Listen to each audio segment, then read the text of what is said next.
Welcome to the Real News Network. I'm Jess Lenore in Baltimore. In the wake of a Florida jury finding George Zimmerman not guilty of killing Trayvon Martin, an unarmed African-American teenager, a group of young activists calling themselves the Dream Defenders have occupied the Florida State Capitol in Tallahassee, demanding a special session be held to end the state's stand your ground laws, the school-to-prison pipeline, racial profiling, among other demands. We are now joined by the group's executive director, Philip Agnew. He's a graduate of the Florida A&M University School of Business and Industry. He served as a student body president and is a member of the University Board of Trustees and Faculty Senate. Thank you so much for joining us, Philip. Thank you for having me. So, Philip, we saw right here in Baltimore, there was a wave of national outcry against the not guilty verdict for George Zimmerman, who acknowledged that he killed Trayvon Martin, an unarmed African-American teenager. Talk about why your group, the Dream Defenders, have taken over the Florida State Capitol now for the 11th straight day and what your demands are today. Our demands are today, as they were when we first got here, that the governor call a special session of the legislature to convene to discuss our series of issues that we feel created the environment that raised up George Zimmerman and that killed Trayvon Martin. And so we're here demanding and petitioning the governor in a peaceful manner to do what the president did a week ago and to do what other people around the country have done and show some leadership. So, Philip, George Zimmerman, he did not actually use the stand your ground law in his defense. Can you explain to us why you so strongly oppose it and why it fits into this bigger picture of racial profiling in Florida? Well, it is true that his defense team did not use it in his defense, but it was used liberally in the jury instructions, and many of the jurors have on the record said that that law was the reason they felt they had no other choice but to find him not guilty. And really, to be frank, it's not even about the verdict. I think for a lot of young Black, brown, and poor young people in the state, whether or not he was found guilty or not guilty, their situation would have been just as dire as it was before that. There's a sad state of affairs in the state, and the stand your ground law really does encourage violence and protect the perpetrators more than it does diminish or decrease violence. I think a law like that induces so much confusion and that can be applied so wantonly and that really doesn't protect anyone should be off the books. And I think our lawmakers here in the state of Florida and others around the country are elected to be the brightest brains as it comes to making laws. And so we want to give them an opportunity to make a better law, but clean this one off the books. So on that issue of stand your ground, can you tell us who Marissa Alexander is and how she fits into that picture of who gets protected by stand your ground? Yeah, I think the cases have many similarities and there's some stark differences. Marissa Alexander was a woman who says or alleged that her estranged husband was abusive and was trying to protect herself. And so she shot some warning shots into the air. And she's African-American, right? She's African-American. And because of mandatory minimum, she was given 20 years in prison. And so I think the dichotomy we see here in the application of the law and then in the providing of the law as a basis for jury instruction, we see that the jury in cases where stand your ground is involved is often left confused. And if you are a person of color, it usually falls or you usually are found guilty. And in the case specifically of Marissa Alexander, there's a lot of things that we can talk about, mandatory minimums being one of them. The fact that just an assault puts her away for 20 years. And really, she had no opportunity to retreat in this case. So it was a little bit odd and that she's using it, right, and that it hasn't been as helpful as the law was supposed to be.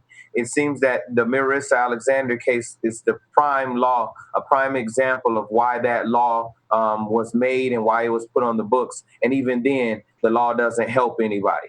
So, we see that the law is problematic whether it's used or not used. So we should probably use this as an opportunity to reevaluate it. And a lot of people have made the connection between Stand Your Ground and other laws in Florida and what's called the new Jim Crow, this overall criminal injustice system that disproportionately targets African Americans and Latinos as well, and incarcerates them at much higher rates than the rest of the population. Right. Now, President Obama got a lot of praise for what he did say in his speech last week, talking about Trayvon Martin, saying that he could have been Trayvon Martin 4 decades ago, but he did not use that opportunity to talk about the new Jim Crow. What's your response to that? Do you feel that he was right in not mentioning the new Jim Crow?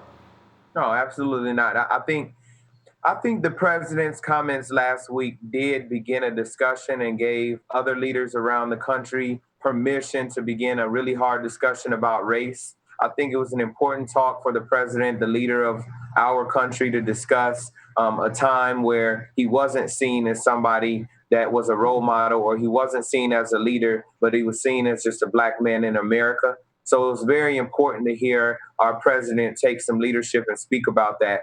I think it would take a little while longer, rather, for him to be able to talk about racial profiling and stand your ground and the school to prison pipeline in any substantial. And really, no matter what the president says, it's going to take action on the ground.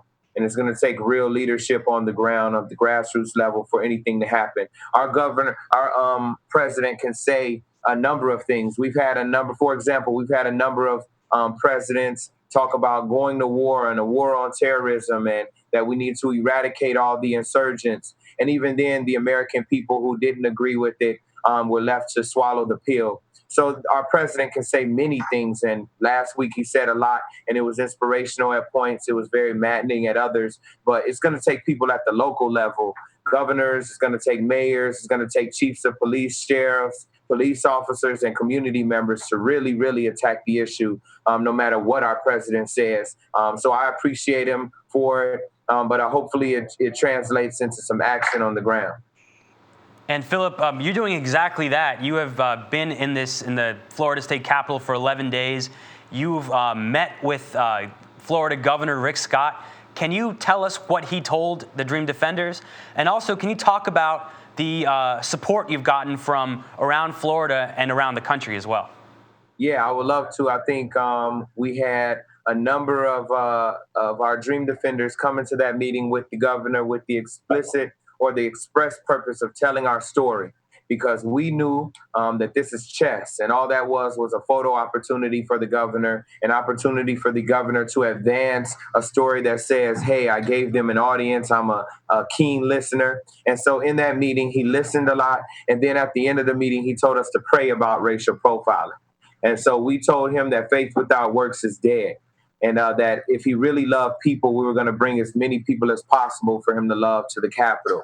Because to be frank, our governor, he claims to be a faithful man. He claims to be a man with a heart. But when you have the startling statistics of youth incarceration and young people being taken out of school, it really doesn't jive well with that image. And so that meeting was just an opportunity for us to begin a dialogue.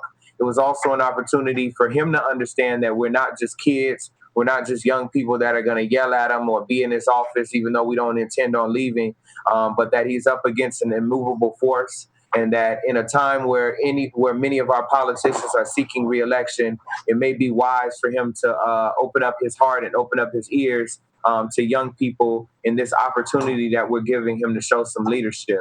Mr. Harry Belafonte is joining us today here in the Capitol, and it's an honor to have a luminary, a legend, someone who's been here, someone who's been there, who's been able to be keenly aware of the struggle to be here with our young people. So it's an awesome opportunity to have him here. And man, I mean, we've gotten tweets of support from Nas, from Q-Tip, from Talib, those people that I listen to, I respect musically and lyrically, and who have also lended their voice not just to tracks, but also to the movement.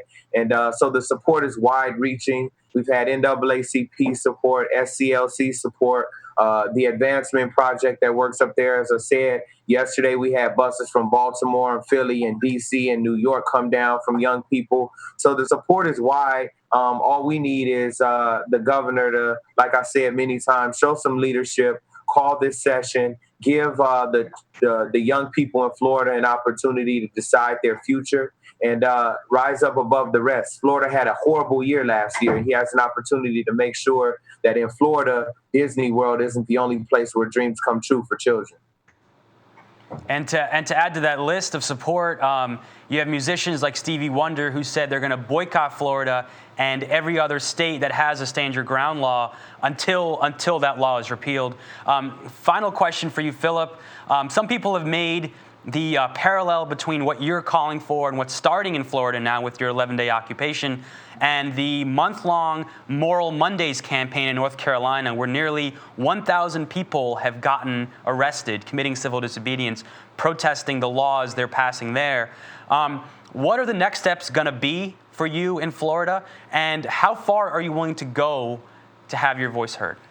I'm in this to win this. So I'm willing to go as far as possible within the bounds of love and respect to get what we want and get what we deserve. What we like to say is all we want is what America promised us. We're not greedy with ours, but we want to make sure that Florida provides young people with an equal opportunity to life, liberty, and the pursuit of happiness. We feel like we eschew the most American of values, and we're just trying to balance the scales in a way that hasn't been done for young people in the state. So we're in it to win it. We don't have any intentions on leaving until we get what we want. And big ups to Moral Mondays. We Skyped them this week.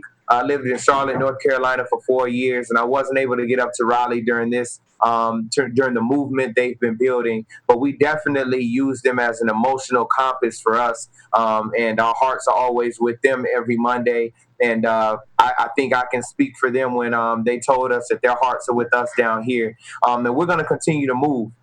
This occupation, though, isn't the only part. It's not the totality of our movement. It's just one tactic. So we're going to be calling on lawmakers to help us move that session. And then the Dream Defenders are going to, we announced last week that we're going to have our own special session here at the Capitol. This is about power. And if the governor doesn't want to use his power, we're going to take it and do it ourselves. And he's going to assure that he's a one-term governor. Philip Agnew, thank you so much for joining us, and we'll certainly be in touch, and we'll keep following your the Dream Defenders occupation of the state capitol, and see how long it takes to get your voice heard. Hey, thank you. I appreciate it, brother. Thank you for joining us on the Real News Network.